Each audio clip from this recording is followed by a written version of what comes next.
lésions des valves, quand on les photographie ou quand on les regarde au microscope, sont absolument typiques, strictement superposables à ce qui a été publié par les Américains. Je viens présenter ça devant les autorités de santé le 3 juin 2009 et ça ne suffit pas. On demande d'autres études. Le laboratoire dit que circuler, il n'y a rien à voir et les autorités qu'il faut des études qui peuvent prendre encore des années.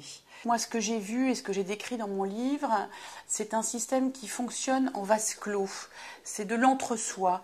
Ce sont des autorités qui sont absolument incapables en tout cas dans l'expérience du Mediator, d'écouter et de voir ce qui se passe à l'extérieur, absolument concentrés sur leur propre fonctionnement interne et malheureusement qui est étroitement intriqué avec celui des firmes.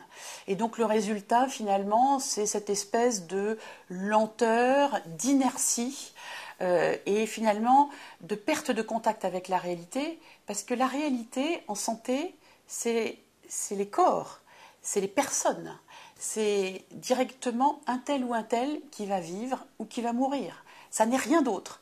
Il n'y a pas d'enjeu économique, il n'y a pas... C'est très simple la santé. Il faut briser cet entre-soi, il faut briser ce culte du secret qui est perpétuel, même au sein d'ailleurs de cette agence. J'ai constaté que les experts n'ont pas toujours accès à certaines informations, on trie ce qu'on veut montrer, pas montrer, etc. C'est absolument effrayant. Pour un certain nombre de délibérations, celles qui vont donner les autorisations ou celles qui vont interdire et retirer des médicaments, il faut fermer les portes là au lobbying. Il faut que les choses se passent de façon sereine et sans craindre les retours de bâton, les embûches dans les carrières, enfin tous les moyens de rétorsion que ne va pas manquer d'utiliser l'industrie pharmaceutique pour faire valoir ses intérêts avant ceux des malades.